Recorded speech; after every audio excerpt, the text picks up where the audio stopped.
나누실 하나님 말씀은 사도행전 18장 9절에서 17절까지입니다. 사도행전 18장 9절에서 17절까지 저와 여러분이 한 절씩 교대로 읽으시겠습니다. 밤에 주께서 환상 가운데 바울에게 말씀하시되 두려워하지 말며 침묵하지 말고 말하라. 내가 너와 함께 있음에 어떤 사람도 너를 대적하여 해롭게 할 자가 없을 것이니 이는 이 성 중에 내 백성이 많음이라 하시더라. 1년 6개월을 머물며 그들 가운데서 하나님의 말씀을 가르치니라. 갈리오가 아가야 총독되었을 때에 유대인이 일제히 일어나 바울을 대적하여 법정으로 데리고 가서 말하되 이 사람이 율법을 어기면서 하나님을 경외하라고 사람들을 권한다 하거늘 바울이 입을 열고자 할 때에 갈리오가 유대인들에게 이르되 너희 유대인들아, 만일 이것이 무슨 부정한 일이나 불량한 행동이었으면 내가 너희 말을 들어주는 것이 옳거니와 만일 문제가 언어와 명칭과 너희 법에 관한 것이면 너희가 스스로 처리하라. 나는 이러한 일에 재판장 되기를 원하지 아니하노라 하고 그들을 법정에서 쫓아내니 함께 읽습니다. 모든 사람이 회당장 소스데네를 잡아 법정 앞에서 때리되 갈리오가 이 일을 상관하지 아니하니라. 아멘. 오늘 우리에게 주시는 하나님의 말씀입니다.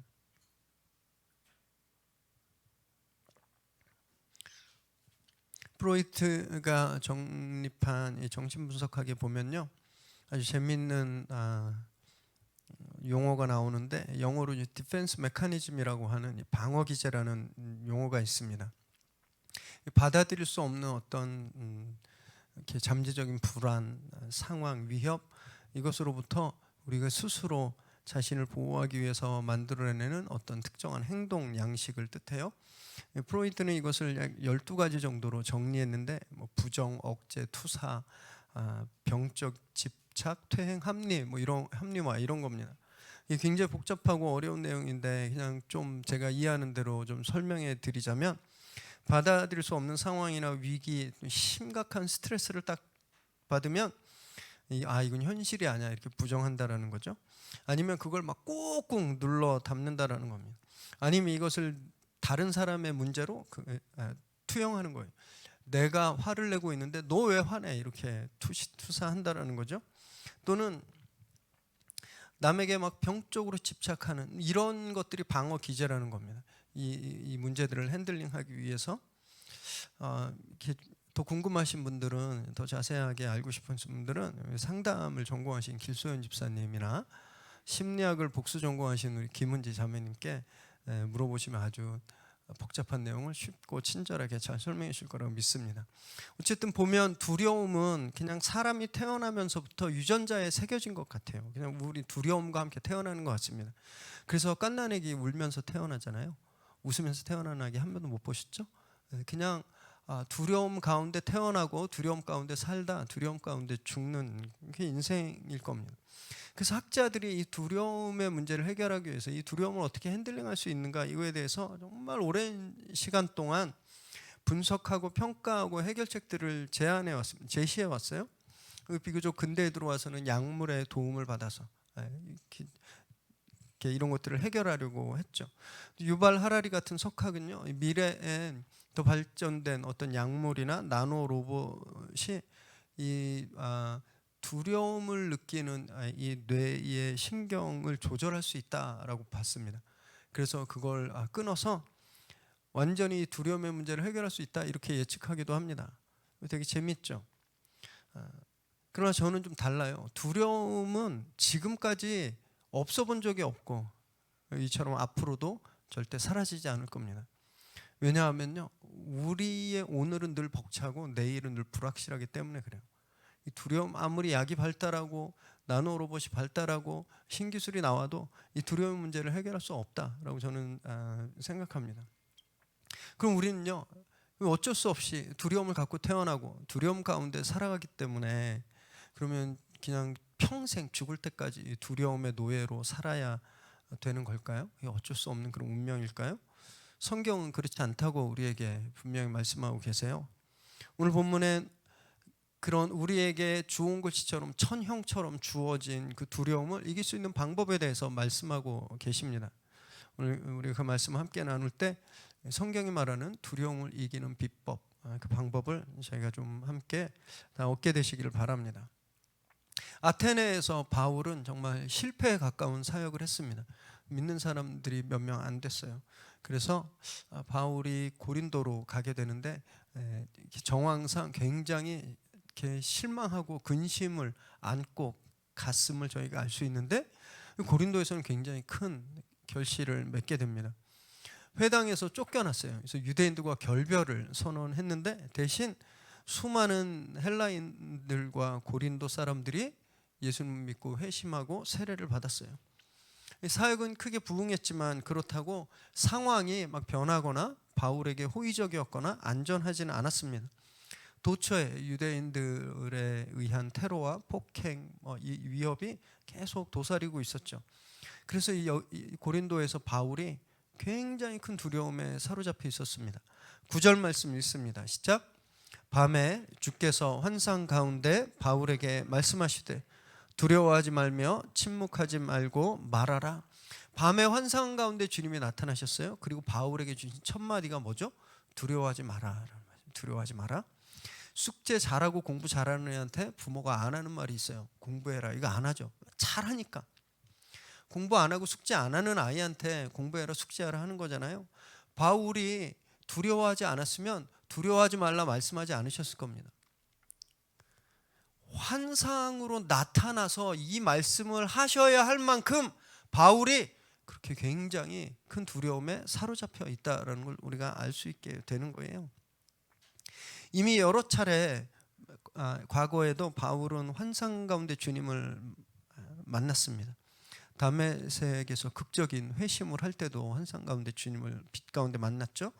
드로아에서 계속 자기가 생각하던 선교 방향이 계속 막히고 있을 때 하나님께서 환상 가운데 마게도냐 사람을 보내셔서 마케도냐로 건너오라고 환상을 보여주셨죠. 그리고 나중에는 예루살렘에서 또 환상을 주시는데 이때 로마에서의 사역에 대한 말씀을 하십니다. 다메섹의 환상을 제외하고 그 나머지 환상은요, 바울이 어려운 상황에 처해 있을 때, 곤란한 상황에 처해 있을 때, 어떻게 해야 될지 모를 때, 그러니까 두려워했을 때 하나님 주님이 환상을 그에게 보여주셨다라는 거예요. 그래서 확인시켜 주십니다. 내가 너하고 지금 계속 같이 있다라는 것을 확인시켜 주세요. 그를 격려하고 위로하시기 위해서 환상으로 나타나신 거예요. 오늘 고린도에서도 마찬가지입니다. 두려워하지 말고 그냥 계속 말씀만 전해, 이렇게 말씀하시는 거예요. 아마 바울은요, 이때 고린도를 또 떠나야 되나 굉장히 심각하게 고민하고 있었을 겁니다. 왜냐하면 지난 본문, 이 전 본문에 보면 유대인이고 그것도 회당의 장인, 회당의 리더, 그 로컬 유대인들의 리더, 최고 리더였던 그리스보가 개종하잖아요. 이거 엄청난 일입니다. 엄청난 일. 제가 불교로 개종하면 얼마나 황당하시겠어요. 그런 일이 일어난 거예요. 그런 일이. 유대인들이 위기감을 가졌겠죠. 가만 놔두면 안 된다고 생각했을 겁니다. 그래서 여긴 나오지 않지만 다른 도시에 마찬가지로 저작거리에서 깡패들을 사고 조폭들을 사고 회방 놓고 그랬을 거예요. 게다가 회당에서 쫓겨나고 디도 유스도 집에 들어갔다고 했는데, 디도 유스도 집에서 모임을 갖고 거기서 생활했단 말이고 뜻이거든요. 그 디도 유스도 집이 회당 옆이었습니다. 한번 상상해 보세요. 얼마나 바울이 좀 불편하고 힘들었을지. 크고 작은 마찰이 계속됐을 겁니다. 그래서 바울이 더 큰 소동이 일어나기 전에, 왜냐하면 다른 도시에서 정말 죽을 만큼 매도 맞았었잖아요. 그 일이 일어나기 전에, 또 감옥에 갇히기 전에 고린도를 떠나야 되는 거 아닌가? 이런 고민, 그리고 그 두려움 속에 있었습니다. 실제 바울은요, 자기가 이때 어땠는지 고린도전서에서 이렇게 말씀하고 있는데, 고린도전서 2장 3절 말씀 한번 읽을까요? 시작. 내가 너희 가운데 거할 때에 약하고 두려워하고 심히 떨었노라. 고린도에 있을 때 사역은 잘 됐지만 바울은요 너무 약했었고 두려웠었고 막 떨었다고, 언제 어떻게 될지 모르는 그런 두려움 가운데 있었다라는 거예요. 보면 예수 믿는다고 철인이 되는 건 아닌 것 같아요. 사명에 목숨을 걸었던 이 바울도 두려움 속에서 살았던 겁니다. 그도 인간이었기 때문에 그냥 우리 DNA에 딱 새겨진 이 두려움, 이게 없지 않았다라는 거예요. 그래서 우리가 두려움을 갖는 건 잘못된 게 아닙니다. 겁 많으신 분들 이상한 거 아니니까 이상하게 생각하지 마세요. 그냥 두려운 게 당연한 거예요. 세상이 흘러가는 방향에 맞서서 그걸 거슬러 사는 건 두려울 수밖에 없는 거죠. 사람들은 다 이게 옳다고 가는데 나 혼자 반대로 가면 두려우시잖아요. 근데 이렇게 살면 나 망하는 거 아닌가? 회사를 이렇게 운영하면 진짜 다 말아먹는 거 아닌가? 우리 애가 이렇게 가면 대학도 못 가고 취직도 못 하고 실패하는 거 아닌가? 이런 두려움이 없을 수가 없다라는 겁니다. 그런데 정말 감사한 건 그 두려움에서 끝나지 않는다라는 거예요. 바울이 두려워했던 순간 주님이 나타나셨습니다. 주님이 임하세요. 우리도 마찬가지입니다. 우리가 두려워하는 순간 이게 맞나? 이렇게 해도 되나? 안 되면 어떡하지? 이렇게 두려워하는 순간 주님이 우리에게 임하십니다. 말씀으로 임하시고 사랑하는 믿음의 형제 자매들, 우리 동역자들을 통해서 임하시고 또 주님이 우리 환경과 여러 가지 상황들을 통해서 임하시는 거예요. 그리고 위로와 격려를 주시는 거죠. 그럴 때 우리가 이 두려움을 완전히 없앨 수는 없지만 두려움을 이길 수 있게 된다라는 겁니다. 바울에게 임하신 이유, 그를 격려하시고 그를 위로하신 이유는 사명을 잊지 않게 하기 위해서예요. 사명. 그 사명은 이방인들에게 복음을 전하는 것이었습니다. 예수 그리스도를 전하는 거였어요. 주님께서 그 일을 계속해라, 멈추지 말고 계속 말해라, 이렇게 말씀하시는 겁니다. 주님이 우리에게 찾아오시고 우리에게 믿음의 형제 자매들을 보내주시고 두려움 가운데 우리를 위로하시고 격려하시고 회복시켜 주시는 이유도 동일합니다. 내가 자신감을 얻어서 그냥 나 혼자 잘 먹고 잘 살기 위해서 위로하시는 거 아니에요. 그 문제가 해결돼서 이제 고속도로를 달리듯이 그냥 아무 걱정 없이 잘 살라고 임하시는 거 아닙니다.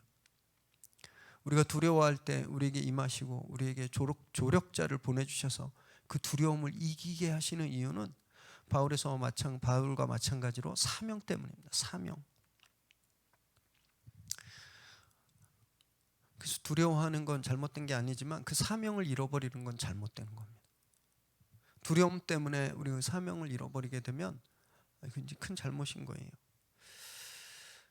어쩌면 지금 우리가 처한 상황은 꼭 바울의 상황과 좀 너무 닮아 있죠. 바울은 지금 유대인들의 핍박과 공격 때문에 두려움에 사로잡혀 있거든요. 우리는 바이러스의 공격 때문에 두려움에 사로잡혀 있습니다. 바울은 주님을 만나고 침묵하지 않고 정말 그 말씀대로 말씀을 전했거든요. 우리는 어떻게 하고 있는지 한번 좀 돌아보시기 바랍니다. 바이러스 때문에 예배도 못 모이고 우리가 함께 교제도 못하고 얼굴도 못 보니까 그냥 아무것도 안 하고 침묵하고 있는지, 아니면 우리가 이 가운데서 사명을 회복하고 정말 주님께서 우리에게 주신 사명, 하나님의 나라를 확대하고 또 말씀을 전하는 이 사명을 우리가 지금 감당하고 있는지 좀 잘 돌아보시기 바랍니다. 10절 말씀 읽겠습니다. 시작. 내가 너와 함께 있음에 어떤 사람도 너를 대적하여 해롭게 할 자가 없을 것이니 이는 이 성중에 내 백성이 많음이라 하시더라. 주님은 바울에게 당신이 바울과 함께 하고 계신다는 것을, 그래서 그를 해칠 사람이 없을 것임을 말씀하세요. 이 말씀은요, 과거 여호수아에게 주셨던 말씀과 너무너무 닮았습니다. 여호수아 1장 5절 6절 함께 읽습니다. 시작. 내 평생에 너를 능히 대적할 자가 없으리니 내가 모세와 함께 있었던 것 같이 너와 함께 있을 것임이니라. 내가 너를 떠나지 아니하며 버리지 아니하리니 강하고 담대하라. 너는 내가 그들의 조상에게 맹세하여 그들에게 주리라 한 땅을 이 백성에게 차지하게 하리라. 하늘 같은 스승 모세가 떠났습니다. 가나안 정복을 앞두고 얼마나 두려웠을까요? 40년간 그들을 이끌었던 거인은 없고 가나안의 강한 그 이방 족속들은 있는 거예요. 두려워할 때 하나님이 여호수아에게 내가 너와 함께하고 너를 대적할 자가 없고 이 땅을 줄 것이다 라고 말씀하시는 겁니다. 여호수아가 그 말씀을 믿고 신뢰하고 걸었을 때 정말 이스라엘이 가나안을 차지하게 되었거든요. 그 말씀이 지금 바울에게 임하는 겁니다. 유대인들의 회방과 핍박은 점점 거세지고 또 우상과 극도로 타락한 이 죄된 문화에 물들어 있는 헬라인들이 가득한 고린도에서 하나님 바울에게 두려워하지 마라, 그 땅을 내가 너에게 주겠다 말씀하시는 거죠. 사실 바울은요, 이 말씀을 이미 체험했었습니다. 아무도 해치지 못할 것이다 라고 말씀하셨는데 1차 선교여행 때 루스드라에서 돌에 맞아서 거의 죽게 되었을 때 주님은 그를 즉시 회복시키셨죠. 2차 선교여행 때 빌립보에서는요, 감옥에 갇히게 되었습니다. 근데 하나님께서 그를 구해내셨잖아요. 주님이 그때처럼 고린도 여기에서도 너를 보호해 주겠다 이렇게 말씀하시는 겁니다. 많은 분들이 믿으면 다 잘 될 거라고 생각합니다. 이건 신앙이 아니에요. 성경에 그런 말 없습니다. 몇 박자 축복 있죠. 믿고 하니까 축복, 뭐 이런 믿으면 다 뭐 복 받고 다 잘 되고, 이건 복음 아닙니다.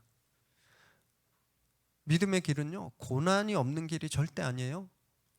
고난은 있는데 그 고난에 해로움을 당하지 않는 길, 그것이 믿음의 길입니다. 가끔, 아니 자주 믿으면 오히려 더 힘들어질 때가 더 많아요. 교회 안 다닐 땐 별 문제 없었습니다. 그런데 예수 믿기로 하고 교회 다니면 그때부터 문제가 막 생기는 거죠. 가족 사이에 불화가 생기고 잘 되던 일도 안 되고 아프기도 하고. 당연하죠. 예수 안 믿을 때는 사탄이 공격할 이유가 없습니다. 가만 놔둬도 그냥 되니까. 근데 예수를 믿기 시작하면 가만 놔두면 안 되는 거예요. 그래서 사방에서 우겨쌈 하듯이 몰려들거든요. 예수 믿으면 복 받고 잘 되고 성공하고 높은 자리 올라가고, 성경에 이런 말 없습니다. 그러면 성경에서 높은 자리 올라가고 성공한 사람 무엇인가? 과정을 보셔야 돼요. 그 과정을. 다윗도 10수년간 망명자 용병 생활을 했습니다. 죽을 위기를 수태 없이 지났어요. 그 과정이 있었던 겁니다.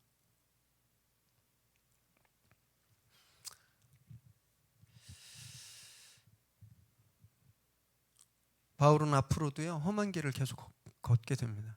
주님이 환상으로까지 나타나셔서 내가 너와 함께 할게 라고 말씀하셨지만 그는 앞으로도 큰 환난의 길을 걷게 돼요. 하지만 오늘 주신 말씀처럼 아무도 그를 해칠 수 없었습니다.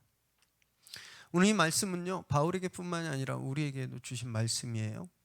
그래서 제가 말씀 묵상하는데 특별히 이 말씀은 지금 이 순간 아프가니스탄의 교회와 그곳에 있는 믿음의 형제 자매들에게 주신 말씀이다라는 그런 강한 감동이 왔습니다.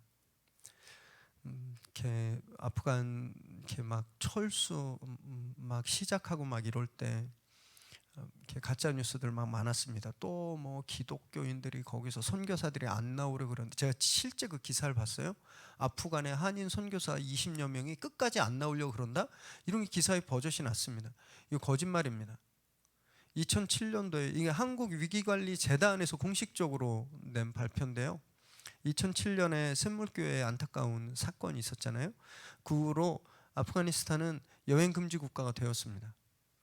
그래서 특별한 업무나 비즈니스나 뭐 이렇게 정부의 일 아닌 한 갈 수 없게 되었어요.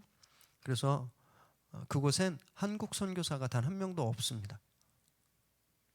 다만 터키나 파키스탄 그 지역 국가에서 원거리로 도움을 주는 선교사들은 있는데 아프가니스탄 현지에는 한국 선교사가 단 한 명도 없어요.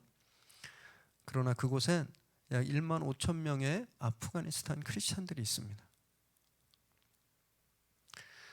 텔레반 법에 따르면요, 그곳에서 기독교를 전파하는 것, 예수를 전파하는 것은 사형입니다. 사형. 그러니까 지금 아프간에 있는 아프가니스탄 성도들은요, 언제 어디서든 죽임을 당할 수 있는 그런 상황인 거예요. 진짜. 선교사 네트워크를 통해서 확인된 바로는요, 지난 17일 날 현지인 선교사 한 분이 탈출을 시도하다 불발되었대요. 그 이후로 이분이 연락 두절되었다고 합니다. 이분은 카불에서 한 공동체를 섬기는 리더 목사님이셨는데 탈레반이 점령하기 한 달 전에 터키 지역에서 이분을 서포트하던 선교사님들이 나오라 그랬습니다. 터키로. 근데 이분이요, 자기 공동체를 위해서 거의 끝까지 남아있겠다 그랬대요.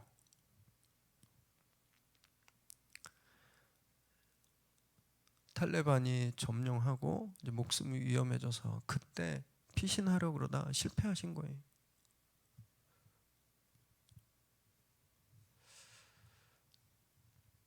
실제 계속 리더급 아프가니스탄 크리스찬들이 지금도 죽어가고 있답니다.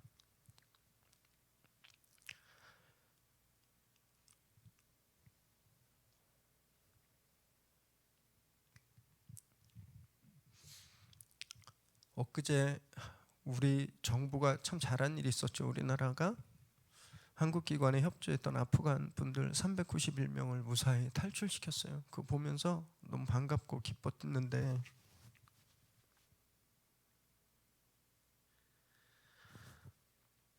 현지에 남아있는 아프간 크리스찬들을 생각하면 너무너무 가슴이 아픕니다. 강대국들의 더러운 이 구조 때문에 언제 죽을 줄 모르는 그런 상황에 처해 있는 거예요.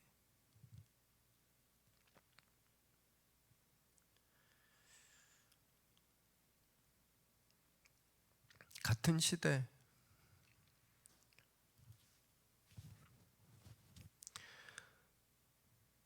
목숨을 걸고 신앙생활하는 분들이 계신데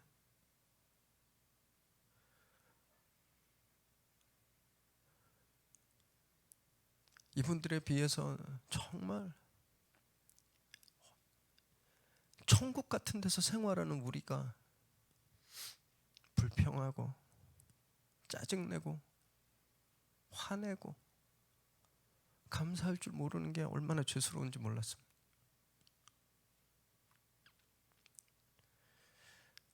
저는 오늘 아무도 해치지 못할 것이다 라는 이 주님의 말씀이 아프간에 있는 믿음의 형제자매들에게 선포된 말씀이라고 저는 믿습니다. 탈레반도 IS도 그들을 해치지 못할 거예요. 그들을 위해서 함께 기도하기를 원합니다. 상황이 안정될 때까지 우리 매일 워룸에서 기도하실 때 이들을 위해서 정말 간절함으로 기도해 주기를 바랍니다. 11절 말씀 읽습니다. 시작. 1년 6개월을 머물며 그들 가운데서 하나님의 말씀을 가르치니라.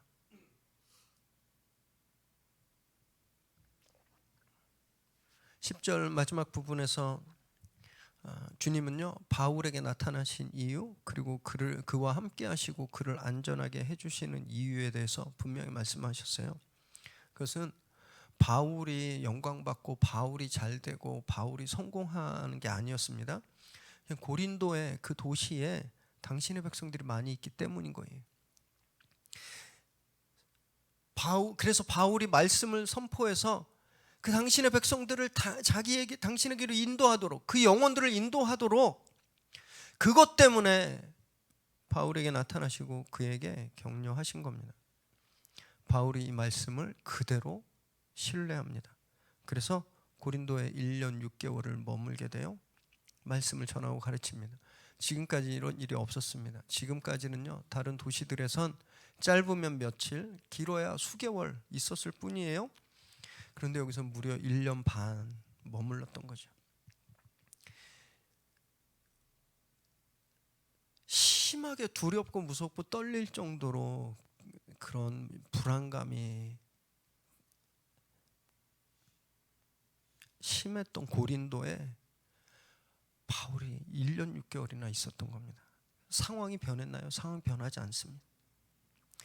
여전히 그를 협박하는 상황들이 있었어요. 12절, 우리가 이제 볼 텐데 12절 이하의 상황들이 그것을 반증합니다.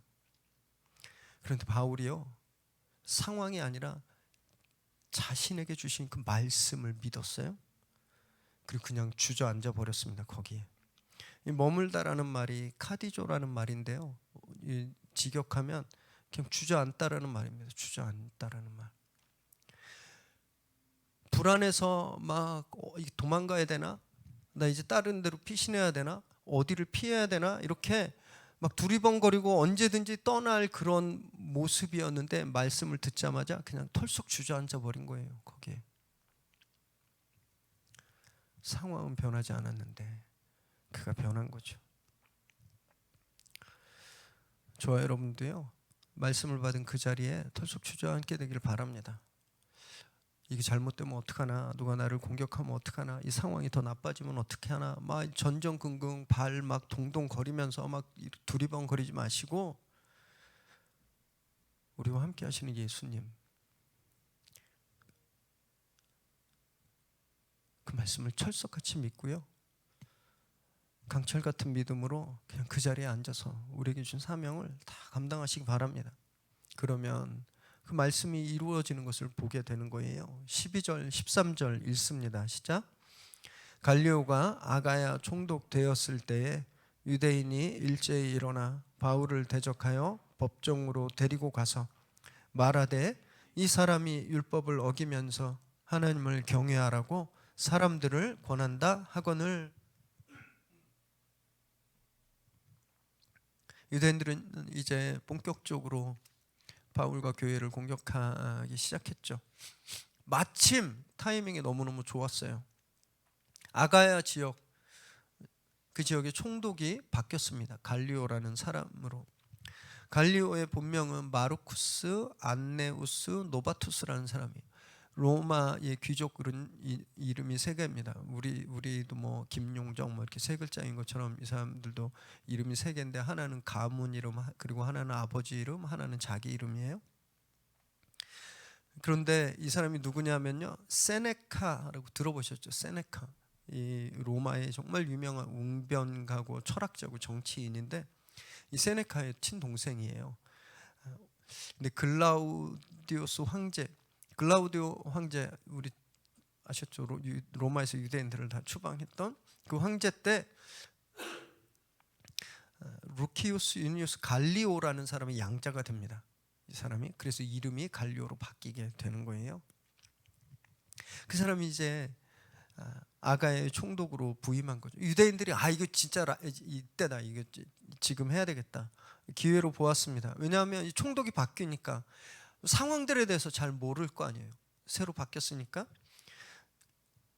이때 총독에게 가서 항의하듯이 바울을 고소하고 소란을 일으키면 이 총독들이 제일 무서워하는 것이 민심의 혼란한 거니까 이 민심 안정 차원에서 바울을 처형할 거다라는 것을 기대합니다.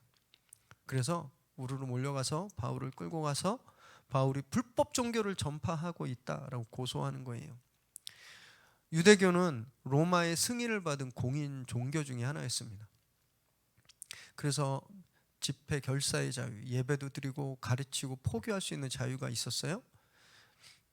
그런데 바울은 불법 종교이기 때문에 그럴 수 없는데 그가 전파하고 포교하고 있다라는 거예요. 그래서 그를 처형해야 된다라고 말하는 겁니다. 이 유대인들의 이 방법은요, 하나도 변한 게 없습니다. 예수님을 처형할 때도 예수님을 로마에 고소했잖아요. 다른 지역에서 바울을 로마 법정에도 고소했었는데 여기서도, 그리고 앞으로도 이들은 계속 같은 방법을 사용합니다. 비겁하죠. 진짜 문제는 신앙이었습니다. 신앙. 진짜 문제는 신앙에 관한 거였어요. 성경 해석에 관한 거였어요. 그러면 그걸로 풀어야죠. 근데 그게 안 되니까. 왜냐하면 껍데기만 남은 신앙이 진짜 알맹이 신앙에 이길 수가 없잖아요. 세속 권력을 빌어서 처형하려고 하고 있는 겁니다. 바울에게 이건 큰 위기 상황이었어요. 공식 인정을 받는 종교에 의해서 불법 종교로 고발당했기 때문에 만약에 이것이 인정돼 버리면 더 이상 대놓고 모임 갖고 전도하는 것이 불가능해지는 거거든요. 근데 성령께서 이 상황을 기가 막히게 역전시키십니다. 14절 15절 읽습니다. 시작. 바울이 입을 열고자 할 때 갈리오가 유대인들에게 이르되 너희 유대인들아, 만일 이것이 무슨 부정한 일이나 불량한 행동이었으면 내가 너희 말을 들어주는 것이 옳거니와, 만일 문제가 언어와 명칭과 너희 법에 관한 것이면 너희가 스스로 처리하라. 나는 이러한 일에 재판장 되기를 원하지 아니하노라 하고, 고발당했으니까 자기 변론을 해야 되잖아요. 바울이 막 변호를 시작하려고 할 때 총독이 아예 이 사건을 기각시켜 버립니다. 이 문제는 민사 형사상의 문제가 아니다라는 거예요. 이건 종교적인 문제니까 그냥 너희들이 해결해라. 아예 재판 자체를 열지 않아 버린 겁니다.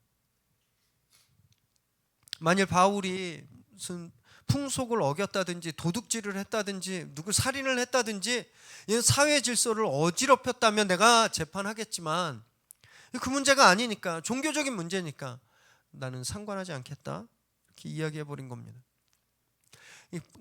물론 이 갈리오가 이렇게 판결한 현실적인 이유들이 있습니다. 당시 황제가 유대인들을 로마에서 추방시킬 정도로 반유대교적인 인물인 글라우디오였잖아요. 그 황제와 가까웠던 그였기 때문에 그도 유대인들에게 대한 굉장히 부정적인 생각이 있었겠죠. 또 다른 이유는 종교에 대한 그런 어떤 관대함 때문입니다. 로마는 다른 종교에 대해서 굉장히 관대했어요.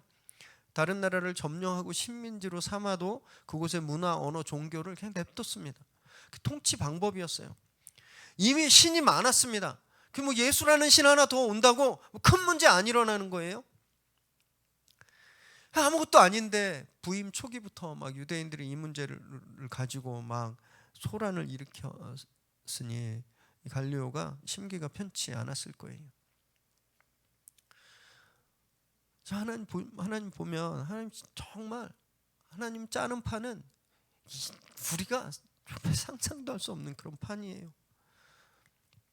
유대인들이 바울을 갈리오 총독에게 고소하지 않았다면 고린도에서도요, 교회는 계속 유대인들의 공격에 시달렸을 겁니다. 만약에 이 재판에서 아가야 지역의 총독이 공식적으로 기독교를 불법이다라고 재판하고 판결했으면요, 다른 지역의 총독들도 판례에 따라서 기독교를 불법화했을 거예요. 그럼 바울이 사역을 하는 데 있어서 유대인들의 핍박에 더불어 거기 더해서 로마 제국의 억압까지 받게 되니까 얼마나 힘들었겠습니까? 거의 불가능했을 겁니다. 그런데 갈리오가 공식적으로 상관하지 않겠다 이렇게 해버리니까 유대인들이 이제 더 이상 교회를 핍박할 명분이 없게 된 거예요. 속으로 막 부글부글 끓어도 어떻게 할 수가 없는 상황이 된 겁니다. 그리고 다른 로마 제국하의 다른 지역에 가서도 복음을 공개적으로 전할 수 있는 그런 자격이 주어지게 된 겁니다. 위기가 기회로 확 바뀌어 버렸습니다. 하나님은 이렇게 큰 그림을 그려놓고 계신데 우리가 하나님이 그린 그림을 보지 못하니까 그 작은 퍼즐 조각 하나하나에 두려워하고 근심하고 무서워하는 거거든요. 이 한 조각 한 조각 보면 너무너무 힘듭니다. 건강에 문제가 생겼을 때, 재정적인 어려움이 생겼을 때, 내가 바라던 것들이 안 됐을 때, 실패했을 때, 이 한 조각 한 조각들은 우리를 두렵게 만들기에 충분한 조각들이에요. 그런데 하나님이 이걸 다 맞춰놓고 보니까 우리가 상상할 수도 없는 엄청난 작품의 피스들이었다라는 거죠.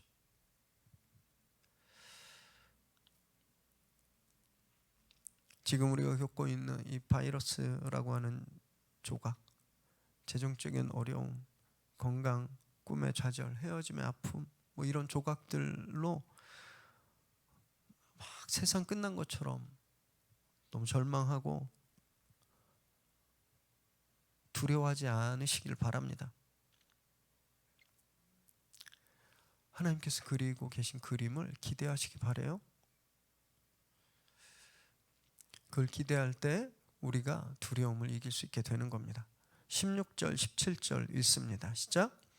그들을 법정에서 쫓아내니 모든 사람이 회당장 소스데네를 잡아 법정 앞에서 때리되 갈리오가 이 일을 상관하지 아니하니라. 유대인들은 법정에서 쫓겨납니다. 그러자 밖에서 사람들이 유대인들의 대표였던 회당장 소스데네를 잡아서 매질하죠. 근데 17장 8절이 바로 직전 본문인데 거기 자막을 보시면 알겠지만 이 회당장이 그리스보라고 나옵니다. 그리스보. 근데 여기 또 회당장 이 소스데네라는 사람이 나오는 거예요. 이 어쩐 일일까? 이 두 가지로 좀 생각해 볼 수 있는데요. 보통 회당, 이렇게 큰 도시의 회당은요, 이렇게 대형 교회라고 생각하시면 됩니다. 저희 교회처럼 조그만 개척교회는 목사가 한 명이잖아요. 대형 교회 가면 막 목사님들이 여러 있는 것처럼 큰 회당, 도시의 회당에는 회당장이 여러 명 있었습니다. 그래서 그 회당장 여러 명 중에 한 명인 그리스보, 또 소스데네 이렇게 생각하실 수도 있고요. 아니면 지난 본문에선 이 그리스도가 개종했잖아요. 배교한 거예요. 그래서 다른 회당장을 세웠을 수도 있는 겁니다. 이런 상황을 좀 생각해 보시면 이해하실 수 있는데, 근데 이상한 게 고린도 사람들이 오히려 유대인의 대표인 이 회당장을 매질을 했다라는 겁니다. 아마 이런 상황이었겠죠. 갈리오가 나는 이 재판 판결하지 않아. 이건 재판거리도 안 돼. 기각 나가 빵빵빵 때리니까 유대인들이 막 여기저기서 그런 법이 어디 있습니까? 이 총독이 지금 로마법을 어기는 겁니다. 분명히 불법인데 이러셔도 되겠습니까? 막 우리 로마에 뭐 항소하겠습니다. 막 이런 소란을 막 일으키지 않았을까요? 항의하고 재판 끝났어. 그런데도 안 가고.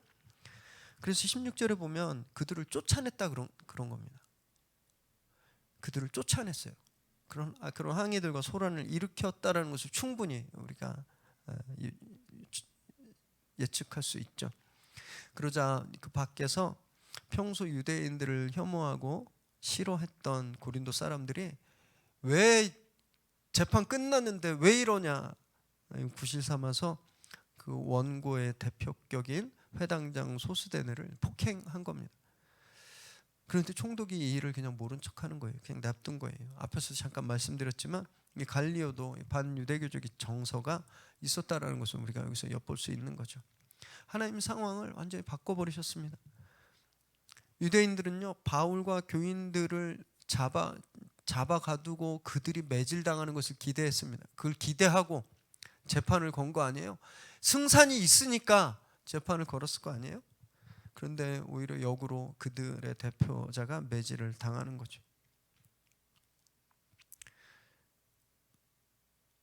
하나님께서 하시는 일이 이렇게 놀랍습니다. 우리 생각으로는 도저히 계산이 안 되는 일들을 하나님이 행하시는 거예요. 하나님은 오늘도 우리 삶에서요, 이렇게 통쾌한 역전을 계획하고 계시고 그것을 기대하게 하십니다. 그래서 우리는 성령님께서 우리 삶 가운데 그리고 계시는 큰 그림을 늘 꿈꿔야 되는 거예요. 그래야 우리가 두려움을 이길 수 있습니다. 주님은 오늘 이 말씀을 통해서 우리에게 아무도 해치지 못할 것이다 이렇게 말씀하셨어요. 코로나가 창궐하고 있어도, 사회 정치가 극도로 혼란해져도, 재정적인 위기가 와도 이것들이 우리를 해치지 못할 것입니다. 주님이 말씀하셨기 때문에. 그리고 그 이유는요, 위례에 당신의 백성들이 많기 때문이에요. 주님이 우리를 위로하시고 우리와 함께 하시고 우리를 세우시는 이유는, 그러니까 힘내서 더 잘 살아, 힘내서 더 돈 많이 벌어, 더 높은 자리에 올라가, 그것이 아니라 그렇게 회복된 우리가 위례에 있는 많은 주님의 백성들을 주님 앞으로 인도하기 위해서, 그것을 위해서, 그 사명을 위해서 우리에게 두려움을 이길 힘을 주시는 겁니다. 그 사명을 확인할 때 여러분, 우리가 두려움을 이길 수 있는 거예요. 사명이 계속되는 한 우리는 안전할 거기 때문에 그렇습니다. 사명이 있는 한 우리는 안전한 거예요. 그래서 두려워질 때마다 사명을 확인하시기 바랍니다. 주님이 나에게 주신 사명, 세상 끝까지 주님의 이름을 전하고 이웃들에게 예수 그리스도를 전해야 하는 그 사명을 확인하시기 바라요. 그것이 두려움을 이기는 겁니다.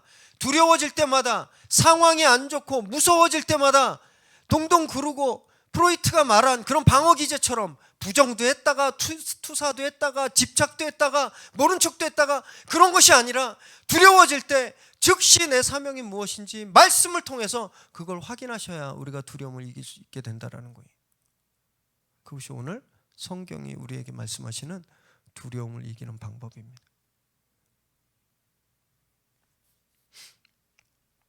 그렇게 늘 두려움을 이기고 이 도시에 있는 많은 주의 백성들을 주님께 인도하는 저와 여러분 되시기를 주님의 이름으로 축원합니다.